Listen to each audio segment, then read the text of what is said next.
3 बार ईश्वर के मुख्य नाम ओम का उच्चारण करेंगे अर्थ और भावना को बनाते हुए।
समादरणीय धार्मिक सज्जन वृंद, आज यजुर्वेद के 32वें अध्याय का 11वें मंत्र का स्वाध्याय किया गया। मंत्र है परित्य भूतानि परित्य लोकान् परित्य सर्वाः प्रदिशो जिशश्च उपस्थाय प्रथमजाम् अमृतस्य आत्मना आत्मनम् अभिसंविवेश। मंत्र का देवता है परमात्मा। देवता अर्थात विषय वस्तु परमात्मा के विषय में बताया गया है। इससे पहले वाला मंत्र भी परमात्मा विषयक था।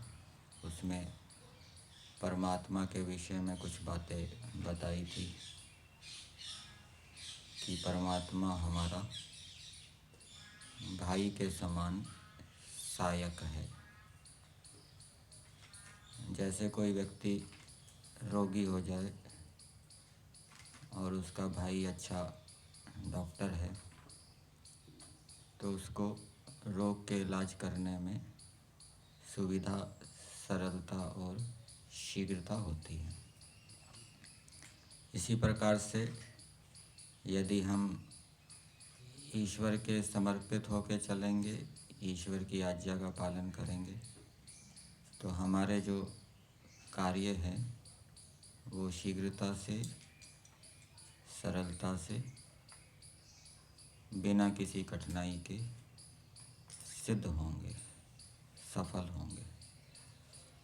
तो वेद का संदेश है कि मनुष्य ईश्वर को बंधु मानकर ईश्वर के साथ ऐसा व्यवहार करें जिससे कि ईश्वर हमारा बंधु के समान सहायक होकर जल्दी जल्दी सरलता से हमारे प्रयोजनों को सिद्ध करे। और ये भी बात बताई गई है कि ईश्वर सभी लोक लोकांतरों को जानने वाला है। ये जो हम प्रतिदिन इस मंत्र का पाठ करते हैं तो पाठ करते समय ये भी विचार करना चाहिए कि यदि हम अच्छे कर्म करेंगे तो ईश्वर हमें अच्छा लोक प्रदान करेगा अगले जन्म में। ईश्वर सभी लोक लोकांतरों को जानता है। अच्छी पृथ्वी प्रदान करेगा जहाँ अच्छे व्यक्ति होंगे, अच्छी औषधियाँ वनस्पतियाँ होंगी। और यदि हम बुरे कर्म करेंगे तो ईश्वर हमें निकृष्ट पृथ्वी लोक प्रदान करेगा जहाँ अधिक बुरे व्यक्ति होंगे, नास्तिक व्यक्ति होंगे और औषधियाँ, वनस्पतियाँ, वायुमंडल आदि भी दूषित होंगे। ईश्वर सभी पदार्थों को बनाने वाला है, उनकी रचना को जानने वाला है, उनके गुणों को जानने वाला है, और उन पदार्थों के गुणों को भी ईश्वर ने वेद के माध्यम से हमें बताया है। कर्मों को बताया है, कौन से कर्म करने चाहिए, पाप कर्म कौन से होते हैं, पुण्य कर्म कौन से होते हैं, ये ईश्वर ने हमें बताया।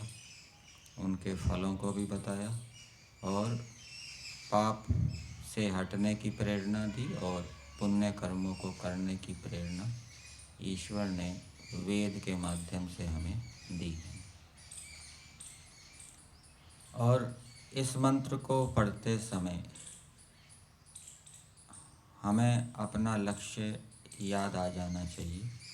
इस मंत्र के अंदर मनुष्य जीवन का लक्ष्य बताया है, वो है मोक्ष प्राप्ति।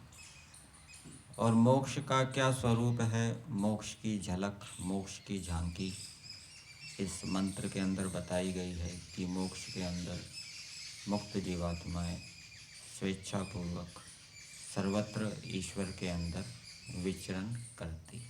मोक्ष का साधन भी इस मंत्र के अंदर बताया गया है। मोक्ष कौन प्राप्त करता है? जो देव है। मोक्ष प्राप्त करने के लिए हमें देव बनना पड़ेगा। देव से 3 योग्यता वाला मनुष्य लेना चाहिए, जो धार्मिक स्वभाव वाला है, विद्वान है और योगी है। ऐसा व्यक्ति ही मोक्ष को प्राप्त कर सकता है। और मोक्ष कोई स्थान विशेष का नाम नहीं है। ईश्वर अनंत है और मोक्ष भी अनंत है। मुक्त जीवात्मा अनंत परमेश्वर में सर्वत्र विचरण करता है।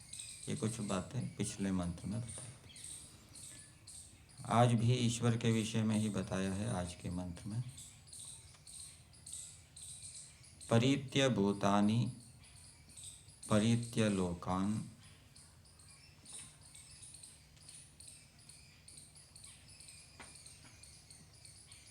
भूतों को, प्राणियों को ईश्वर परित्य सब ओर से व्याप्त करके स्थित है।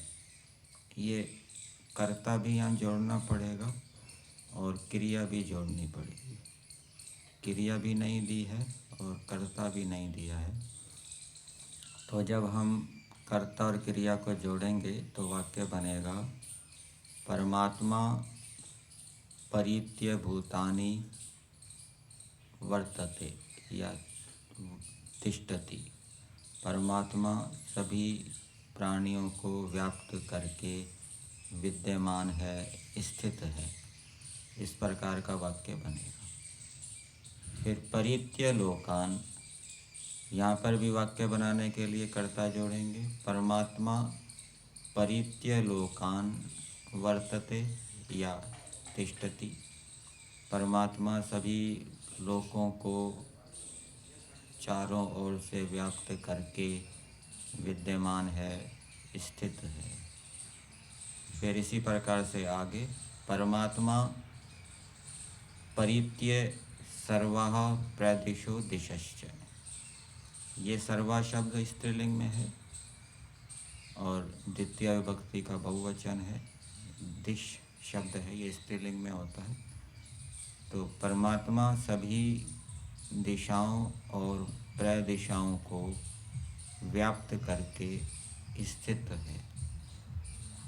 तो ये ईश्वर की व्याप्ति बताई है। ईश्वर कहाँ कहाँ व्याप्त है, उदाहरण के रूप में कुछ पदार्थों का वर्णन किया है। दिशाएं 6 दिशाएं बताई जाती हैं और फिर जो उत्तर, दक्षिण, पूर्व, पश्चिम 4 दिशाएं हैं, इनके बीच में भी उपदिशाएं बताई जाती है। तो कुल मिलाकर कितनी दिशाएं हो जाती है? 10 दिशाएं आ जाती है। 10 दिशाओं के अंदर ईश्वर व्याप्त होता हुआ स्थित है। तो ये एक बात ईश्वर की व्याप्ति के विषय में बताई। फिर दूसरी बात बताई ऋतस्य आत्मानं समविवेश। रित का अर्थ किया है सत्य। सत्य के स्वरूप में ईश्वर अच्छी प्रकार से प्रविष्ट हो रहा है। ये विवेश यद्यपि लिट लकार का प्रयोग है, तो लिट लकार का यदि हम भूतकाल अर्थ करेंगे तो संगति नहीं बैठेगी, इसलिए वर्तमान काल में इसका अर्थ करना पड़ेगा। तो वाक्य बनेगा परमात्मा ऋतस्य आत्मानं, परमात्मा सत्य के स्वरूप में समविवेश अच्छी प्रकार से प्रविष्ट हो रहा है। आत्मा का अर्थ स्वरूप भी होता है, आत्मा का अर्थ जीव भी होता है, आत्मा का अर्थ परमेश्वर भी होता है, आत्मा का अर्थ शरीर भी होता है। तो यहाँ पर स्वरूप अर्थ किया है। तो इसका मतलब क्या है? जैसे हम लोक के अंदर वाक्य का प्रयोग करते हैं कि अमुक व्यक्ति का इस विषय में अच्छा प्रवेश है, तो मतलब वो उस विषय को अच्छी प्रकार से जानता है। तो ईश्वर भी सत्य को अच्छी प्रकार से जानता है। क्या क्या सत्य है वो जानता है, अपने विषय में क्या सत्य है वो जानता है, जीवात्माओं के विषय में सत्य ज्ञान क्या है वो ईश्वर जानता है, और प्रकृति के विषय में सत्य क्या है वो जानता है, सृष्टि के विषय में सत्य क्या है वो जानता है, सृष्टि के अंदर जो विद्यमान जीवात्माएं हैं उनका गुण कर्म क्या है उनके विषय में ठीक ठीक जानता है। तो ये सब ईश्वर जानता है, सत्य को जानता है। मनुष्यों को अनेक विषयों में भ्रांति होती है। कुछ मनुष्य तो जीवात्मा को मानते ही नहीं, सब ब्रह्म ही है, ईश्वर को ही मानते हैं। कुछ मनुष्य ऐसे मिलेंगे जो जीवात्मा को शरीर के अंदर व्याप्त मानेंगे, जीवात्मा को संकोच विकास वाला मानेंगे, कुछ शरीर को ही जीवात्मा मानेंगे। तो इस प्रकार से मनुष्यों को जीवात्मा के विषय में, जीवात्मा के गुण कर्मों के विषय में भ्रांतियाँ होती है, संशय होते हैं।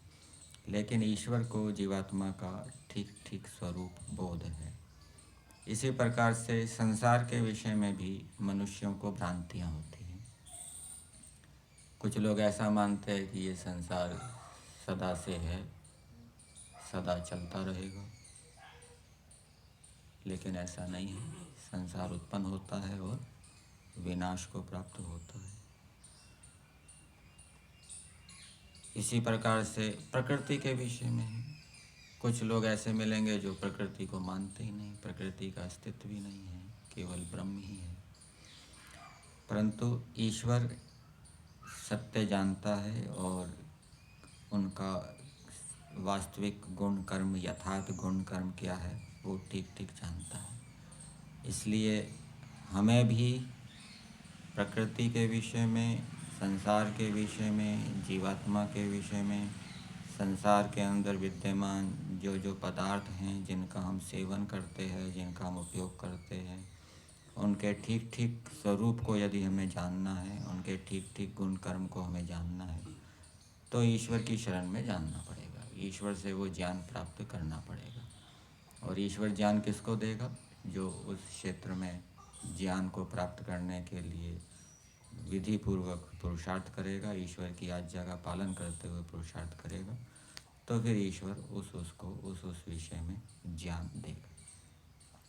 बहुत से व्यक्ति होते हैं, उनको शरीर के विषय में पता नहीं होता, मेरा शरीर कैसा है, मेरी शरीर की प्रकृति कैसी है। ईश्वर जानता है, हर एक व्यक्ति के शरीर की प्रकृति जानता है, उसको प्रत्येक शरीर की प्रकृति के विषय में ठीक ठीक ज्ञान है, सत्य ज्ञान। इसी प्रकार से जिन खाद्य पदार्थों का या दूसरे पदार्थों का हम उपयोग करते हैं, उनके विषय में ईश्वर ठीक ठीक जानता।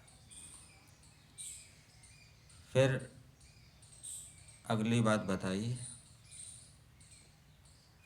अब ये तो कुछ बातें ईश्वर के विषय में बता दी कि ईश्वर व्यापक है,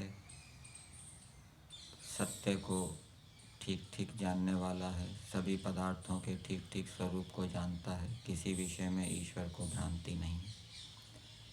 तो ऐसे ईश्वर को प्राप्त करना चाहिए, ये अगली बात बताई गई है। और वो प्राप्त कैसे करना चाहिए उसका उपाय भी आगे बताया गया है।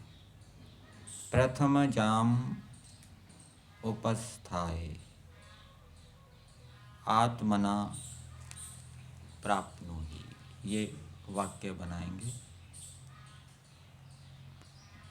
हे मनुष्यो तुम प्रथमजाम अर्थात वेद वाणी को उपस्थाय पढ़कर और उसका अर्थ जानकर, अर्थ के अनुसार आचरण करके, आत्मना शुद्ध अंतःकरण से उस ईश्वर को प्राप्त हो। तो वेद के लिए यहाँ पर शब्द का प्रयोग हुआ है प्रथम जाम, और संस्कृत भाग में इसका अर्थ दिया है प्रथम उत्पन्नाम वेद चतुष्टयम, जो पहले उत्पन्न हुई वेद चतुष्टयी। पहले मतलब आदि सृष्टि में और मैथुनी सृष्टि में जो 4 वेद उत्पन्न हुए उसको यहाँ पर प्रथम जाम शब्द से कहा गया है। ऐसे वेदों को उपस्थाय पढ़कर और अच्छी प्रकार से सेवन करके, तो ईश्वर को प्राप्त करने की बात आई है। ऐसे ईश्वर को प्राप्त करो और उसका साधन बताया वेद। वेद पढ़े बिना हम ईश्वर को प्राप्त नहीं कर सकते। ईश्वर की प्राप्ति के कई अर्थ हो जाएंगे। ईश्वर की प्राप्ति का एक अर्थ है ईश्वर के गुण कर्म स्वभावों को प्राप्त कर लेना, ये ईश्वर की प्राप्ति। और ईश्वर के गुण कर्म स्वभावों को प्राप्त करने के लिए वेद पढ़ना आवश्यक है, क्योंकि वेद पढ़े बिना हम ईश्वर के गुण कर्म स्वभावों को जान नहीं सकते। कोई व्यक्ति भूगोल में पृथ्वी के ऊपर किसी भी व्यक्ति से वैर भाव नहीं रखता तो उसने ईश्वर को प्राप्त कर लिया। ईश्वर भी किसी से वैर भाव नहीं रखता। कोई व्यक्ति एक क्षण भी व्यर्थ नहीं खोता, हर समय अच्छे कार्यों में व्यस्त रहता है, तो उसने ईश्वर की प्राप्ति कर ली। कोई आलस से प्रमाद नहीं करता। कोई विद्वान बन गया, पुरुषार्थी बन गया, तो ये ईश्वर की प्राप्ति है। दूसरी ईश्वर की प्राप्ति बताई गई है कि 4 आश्रम होते हैं, तो प्रत्येक आश्रम वाला जो भी व्यक्ति है वो यदि अपने आश्रम के कर्तव्य कर्मों का, धर्मों का ठीक प्रकार से पालन कर रहा है तो ये भी ईश्वर प्राप्ति। और ईश्वर की प्राप्ति एक ईश्वर के आनंद की प्राप्ति भी होती है, और वो समाधि अवस्था में, असंप्रज्ञात समाधि अवस्था में ईश्वर का आनंद मिलता है, उसको भी ईश्वर की प्राप्ति बताया जाता है। ईश्वर का साक्षात्कार बताया जाता है। ईश्वर का साक्षात्कार होगा, किसी गुण का होगा, तो उसके साथ साथ ईश्वर का आनंद भी मिलेगा।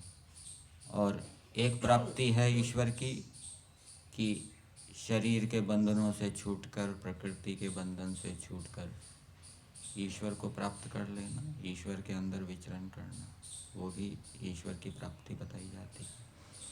तो जो व्यक्ति जिस स्तर में है उस स्तर के अनुसार वो ईश्वर को प्राप्त करने का प्रयास करेगा, और फिर अंत में जो अंतिम ईश्वर की प्राप्ति है, मोक्ष हो जाना, उसकी योग्यता उसके अंदर उत्पन्न हो जाएगी।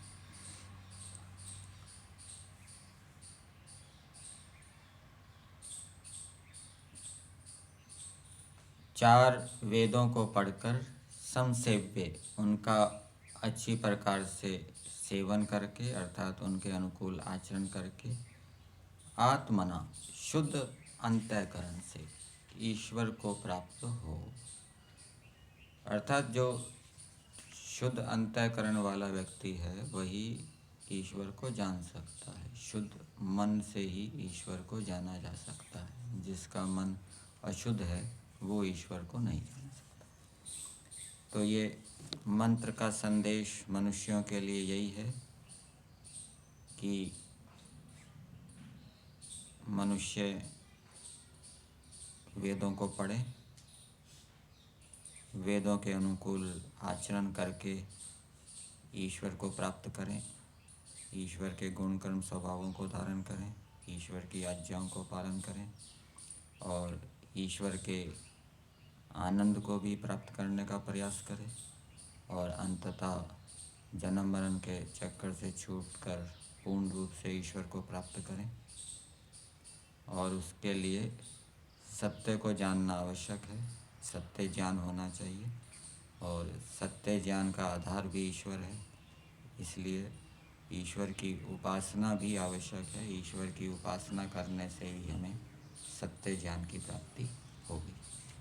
तो ये कुछ बातें मंत्र में बताई, यहीं तक है।